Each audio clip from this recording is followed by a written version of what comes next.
के गया।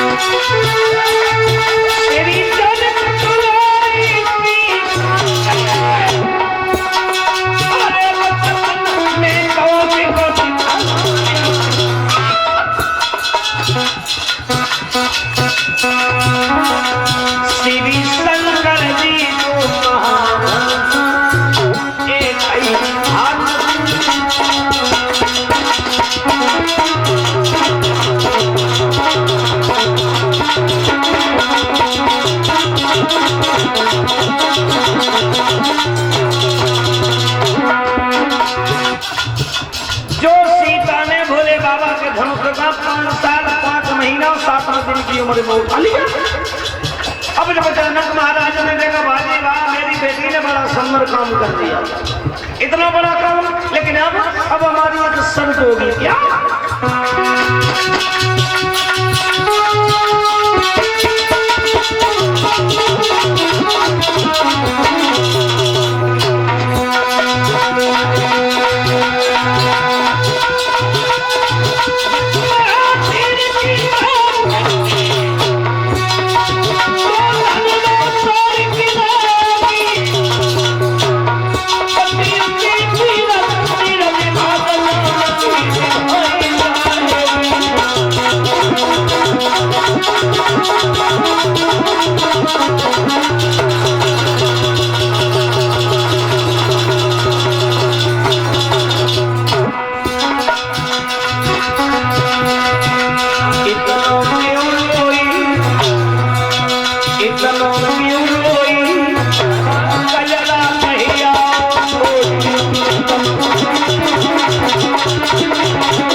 राधे राधे बाबा जी, आज तो तुम बेलवोट में आए हो। रोजाना कुड़पा में आते थे, आज बेलवोट में आए, बड़ी अच्छी बात है। आइए समय के अनुसार धीरे धीरे धीरे धीरे वही हुआ है क्या? भगवान श्री राम इधर गुरुजी के साथ शिक्षा ग्रहण कर रहे हैं। यज्ञपति महाराज पीछे वाले हमारे प्रतापन बुजुर्गों ने ध्यान दे रही है, क्योंकि आज का जमाना है के हिसाब से बड़ी मजबूरियां हैं, तो उसके साथ ऐसा वही हुआ। इधर महाराज जनक ने देख लिया, बोले मेरी सीता बेटी ने इतना बड़ा काम किया है तो हमारी एक शर्त होगी, जो भी इस धनुष के 2 खंड कर देगा वही सीता के साथ में अपना विवाह कर लेगा। पत्र लिखवा दिए, चारों तरफ पत्र भेज दे, लेकिन भैया दशरथ जी के लिए पत्र नहीं गया। अब समझ लेना मेरी बात, चारों दिशा में महाराज जनक ने पत्र भेजे, लेकिन दशरथ के लिए निमंत्रण नहीं गया। क्यों नहीं गया? इसमें कारण था संत भगवानों, मैं बता रहा हूं। जब एक कारण नहीं है, जब कई एक कारण है भैया। क्या? पहला ये है कि एक बार ये जनक जो थे, ये 2 भाई थे, इनके नाम थे शील ध्वज और कुशध्वज। महाराज जनक का दूसरा नाम शील ध्वज और था। इधर जनक के भैया के हाथों से एक दिन दशरथ की सीमा में जब शिकार खेलते खेलते आगे बढ़े चले गए, तो उनकी सीमा में एक गाय की हत्या हो गई। जनक महाराज को पता चला तो वो गए दशरथ के पास क्षमा याचना मांगने के लिए। प्रभु, मेरे भैया के हाथ से बहुत बड़ा अनर्थ हुआ है, इसके लिए हम क्षमा चाहते हैं। उस गाय को जीवन दान अगर मिल जाए दोबारा तो जीवन हमारा धन्य हो जाए। दशरथ बोले हम तो पूजा कर रहे हैं, क्योंकि दशरथ पूजा बहुत किया करते थे। बोले हम तो पूजा कर रहे हैं, मंत्री जाओ और जाकर के उस गाय को जीवित कर दी थी। अब गाय को जीवित करने के लिए जब नौकर मंत्री गया तब गाय को जीवित किया तो जनक महाराज सोचने लगे अगर मैंने निमंत्रण भेजा और अगर दशरथ पूजा में व्यस्त रहे वो ना आए तो अगर कहो नौकर ने जो धनुष तोड़ दिया तो सीता का विवाह उसी के साथ में करना पड़ेगा, इसलिए नहीं भेजा। अब दूसरा कारण बताऊं मैया? अच्छा ये बताइए, इस गांव से कौन कौन माताएं आती हैं, क्या वो हाथ उठा सकती हैं मेरे? ये गांव जो बगल में लगा है नगला मिट्ठू। भैया मैंने तो तुमको पहचान लिया, क्योंकि जब मैं कपड़ा पहन के आ रहा था कमरा में से निकल के तो मैंने तुम्हें देखी थी कि तुम दो जगह सहताई थी और वृक्ष के नीचे। कितना भाव है इनके अंदर, तुम्हारी कसम। एक तो वो बबूल खड़ा है छोटा सा, बबूल के नीचे बैठी, फिर इस नीम के आम के नीचे बैठ गई बेचारी। बहुत दूर से आती हैं परिश्रम करके। मैया का एक बात कहूँ, क्षमा बड़न को चाहिए, छोट न को उत्पात, का बिगड़ी गो कृष्ण को जो भृगु ने मारी लात। मैं तो तुम्हारा बच्चा हूँ, इस बच्चे की बाड़ी के चक्कर में तुम आती हो, तो मैं इतना ही कहूँगा कि मैं तुम्हें जीवन में आशीर्वाद नहीं दे सकता हूँ, मुझे आशीर्वाद देते रहना। तो मैं तुम्हें इसी तरह से कथा प्रसारण में तुमको अमृत की वर्षा बरसती रहे और तुम्हारे बीच में भगवान की कथाएं इसी तरह से श्रवण कराता रहूं। बोले राधा कृष्ण भगवान की। अच्छा एक बात सुनेगा, दोनों हाथ उठा करके भगवान को जयकारा लगाना पड़ेगा, ठीक है ना? बोलिए बाके बिहारी लाल की। इतना अच्छा लग रहा है, इसी से कहते अमृत की वर्षा। समझ रहे हो ना? मन चंगा तो फिर कठौती में गंगा। मन पवित्र होना चाहिए हमारा, ठीक है ना भैया? और पर ऐसे मन कैसे पवित्र रह जावे वो कि पैर इधर फैला है कि कथा सुन रही है। आसन मान लो ना, आसन मान लो। अब थोड़ा अब हंसना नहीं, हमने शांत हो जाना। इधर में बाद में ये हुआ भैया। दूसरा कारण मैंने बताया, यानी महाराज जनक के शरीर में एक बार कोढ़ हो गया तो ये बताया गया, बोले 7 जन्म की पतिव्रता स्त्री कोई इनके ऊपर एक जल को लोटा ढाल देगी तो समझ लो इनका कोढ़ सही हो जाएगा। चारों तरफ खबर करवाई पर कोई पतिव्रता स्त्री नहीं निकली। अब राजा दशरथ को बड़ी शर्म महसूस हुई कि मेरे घर में 3 रानी, आगे तो एक पतिव्रता ना है। महाराज दशरथ ने पूछी तीनों को, कहा जब बताओ कोई तुम में से कोई पतिव्रता ही ना है, 7 जन्म की पतिव्रता? जवाब दो किया, महाराज हमें माफ करियो, 7 जन्म की तो कहते को है, हमें जाऊ जन्म की नहीं मालूम के हम जाओ में पतिव्रता ही या ना ही कोई पता ही नहीं, हमें नहीं मालूम है। कोई पतिव्रता जब बनाए निकली तो महत रानी जो महाराज दशरथ के घर में रहती थी। अब इससे तुम्हें क्या मिलेगा? इससे 2 चीज मिल रही है। एक तो तुम्हें ये मिल रहा है कि दशरथ के लिए जनक ने निमंत्रण क्यों नहीं दिया, और इसी से एक चीज और मिल रही है। मैया तुम मेहतर को मेहतर कह देती होंगी कि जी कौन जा रहे हैं? बोले मेहतर को तुम मेहतर कह देते हो, लेकिन मेहतर की पत्नी से तुम्हें क्या कहनी पड़ती है? महत रानी। रानी लगाना पड़ता है नहीं, बाकी पीछे रानी क्यों लगा दिया गया? अरे मेहतर को तो लोग मेहतर कह देते हैं, लेकिन मेहतर की पत्नी के पीछे कहते हैं महत रानी। ये रानी इसलिए लगा। अब जब मेहतर की पत्नी वहां में रहा करती थी, दशरथ के पास पहुंची, बोले महाराज क्या करूं? मुझे 7 जन्म की और जन्म की मुझे मालूम है कि मैं पतिव्रता हूं, बट ये है कि मुझे तो अधिकार ही नहीं है, मैं जाऊं तो कैसे जाऊं? सो ये एक दिमाग में झटका लगा, बोले कोई बात नहीं है, काऊ के प्राण बच जाएं, झूठ मां बोल ले, अगर झूठ बोलने से काऊ के प्राण बच जाए तो कोई दोष नहीं है। चली जाओ, एक काम करो, तुम हमारी रानी के वस्त्र पहन के चली जाओ और जाकर के महाराज के कोड को सही करो, तुम लोटा ढाल दो। तो वो दशरथ की पत्नी के वस्त्र पहन के गई, लोटा ढाला, हल्ला हो गया, बोले महाराज दशरथ की पत्नी बहुत पतिव्रता है, और उन्हीं के द्वारा देखो महाराज जनक का कोड सही हो गया।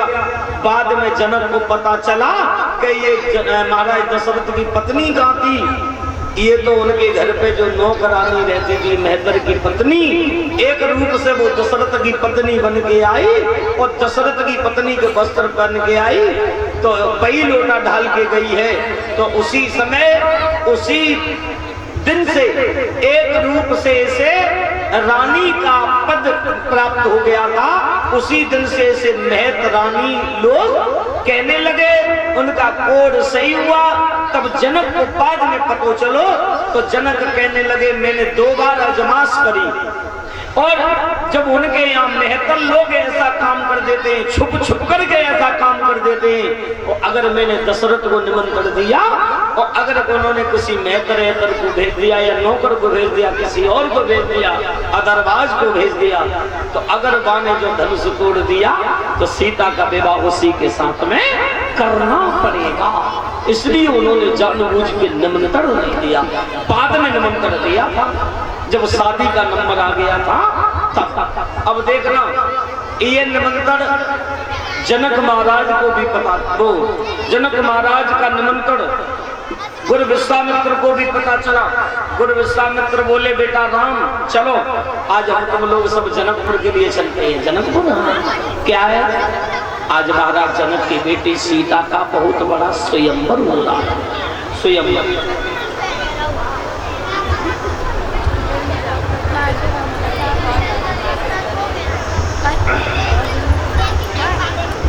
बहुत बड़ा स्वयंवर हो रहा है। अब जब चल पड़े, चलते चलते चलते चलते कहां पहुंचे? एक निर्जल वन में क्या देखा? एक पत्थर की शिल। लेकिन राम जानते तो सब थे, मगर मर्यादा के बंधन में होने के कारण राम पहले से कुछ बोल न सके। राम ने गुरुजी से कही क्या ये पत्थर की शिला क्या है? ये गौतम ऋषि की नारी अहिल्या। अहिल्या ये पत्थर की शिला बनी कैसे गुरुदेव? अब ये मत पूछो कि ये पत्थर की कैसे हुई, बता दो ना गुरुदेव। तो सुनो, बोलो, अब बंद कर दो।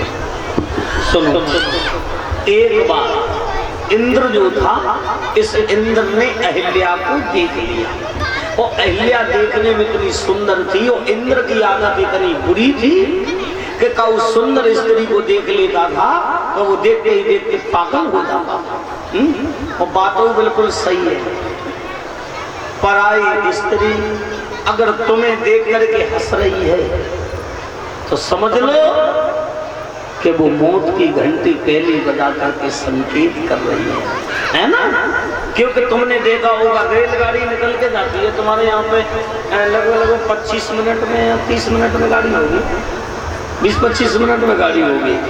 और स्टेशन पर जब गाड़ी स्टेशन से छूटती है तो तुमने देखा होगा अगर गार्ड हरी झंडी दिखा दे ड्राइवर को तो ड्राइवर समझता है कि लाइन क्लियर है, चलेगा। और बैक गार्ड अगर लाल झंडी दिखा दे तो ड्राइवर समझता है आगे कोई डेंजर यानी खतरा है, खतरा। और ये माताएं तो दूर से कहती हैं कि सावधान आगे खतरा है। क्यों? क्योंकि देखो इनकी तो धोती है उलाल, इनकी विधि है उलाल, इनके होठ उलाल, अब तो इनकी महावर उलाल, सब लाल है ना। ये दूर से कहती है कि सावधान आगे खतरा है। लेकिन आगे तो सेकंड हैंड खोपड़ी वाले नहीं समझते हैं, सो ये एक्सीडेंट कर बैठते हैं, मर जाते हैं, मर जाते हैं। मेरे गुरुजी ने एक बात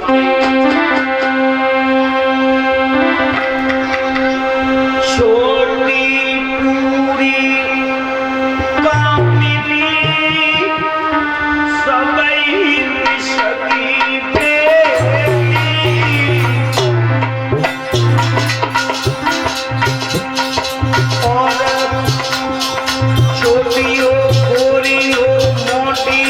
पतली हो, भोजन है, भोजन क्या है? जहर। किनके लिए? जो ज्ञानी लोग बैठे उनके लिए, और अज्ञानियों के लिए तो भाई बंधुओं ये अमृत के समान है, अमृत के समान।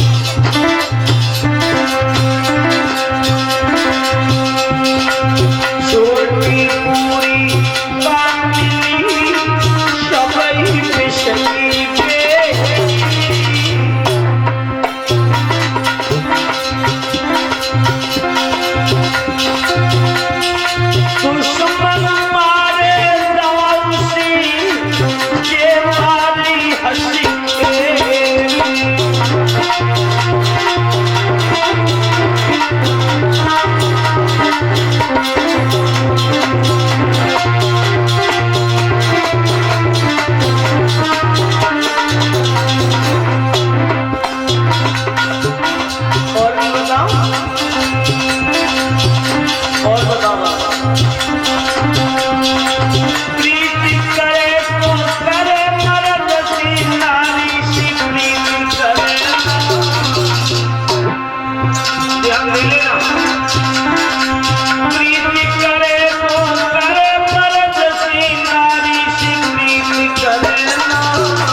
रामचंद्र की धर्म को सुलाई करी थी उस रावण ने सिया ने हलवाओ सोने की लंक हालत बनी फूल को नाम सुखराओ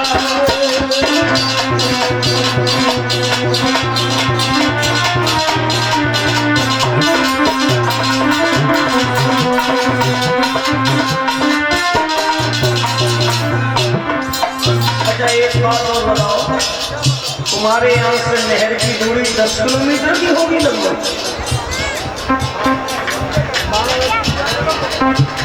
10 तो होगी, इतनी तो होगी जरूर, क्योंकि मैंने तो नहर नहीं देखी है, लेकिन मैंने अंदाज इसलिए लगा लिया है कि जब तुम्हारे गांव के नलई काम नहीं करते हैं तो नहर की दूरी ज्यादा होगी, इसीलिए काम नहीं करते हैं।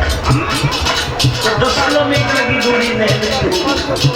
और भी बताएं दे रहा हूं, आप खुद अंदाज लगाओ, अगर नहर तुम्हारी फसल सूख रही है और आज दो बार समय पर नहर में पानी ना आवे और तुम फसल में पानी लगा दो और 2 दिन बाद नहर में पानी आ जाए तो काय काम का है? किसी काम का तो नहीं है ना।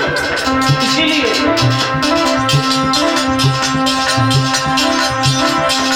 नहर समय पे ना आवे तो घर की नाली ही अच्छी ब्यूटीफुल पर चलन नारी से काली काली ही अच्छी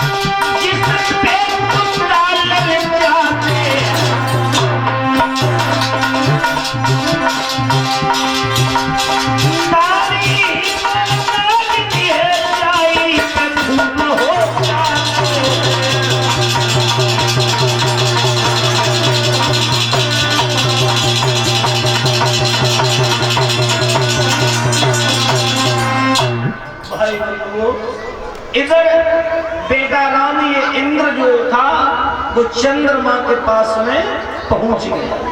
और तुमने देखो हे भैया उन लोगों के विचार उनसे मिले जो जैसो हुए, शराबी के विवाह शराबी से मिलेंगे, जुहारी का विवाह जुहारी से मिलेगा,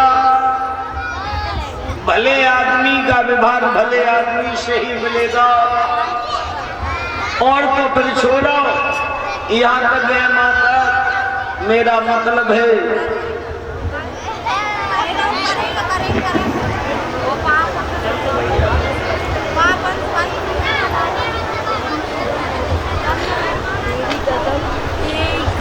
यहाँ तक है भले लोगों का विवाह भले लोगों से ही मिलेगा तुम्हें, क्योंकि वैसी प्रजा हो जाती है जैसा राजा चारी हो। वो स्त्री क्या पत बिड़ता है जिसका पति खुद व्यभिचारी हो। इधर में इन बाबा जी की तरफ से हमें 101 रुपया से ब्यास रखने पर सम्मानित किया गया।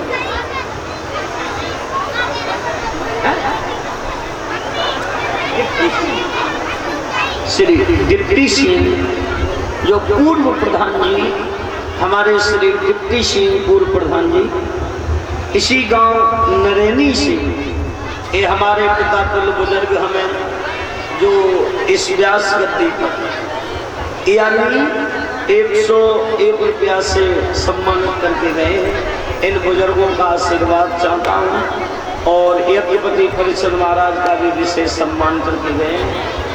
और ये 101 रुपया का हार जो हमारे गले में डाल के गए हैं, हमारे बड़े भ्राता और हमारे गुरु भाई, हमारे गुरुजी सज्जन चैतन्य जी के शिष्य यानी सतेंद्र चैतन्य जी, जो हमारे भ्राता सतेंद्र चैतन्य जी की तरफ से ये हमारे गले में 101 रुपया का हार डाल करके सम्मानित करके गए हैं। मैं यही कामना करूँगा कि हमारा और हमारे भैया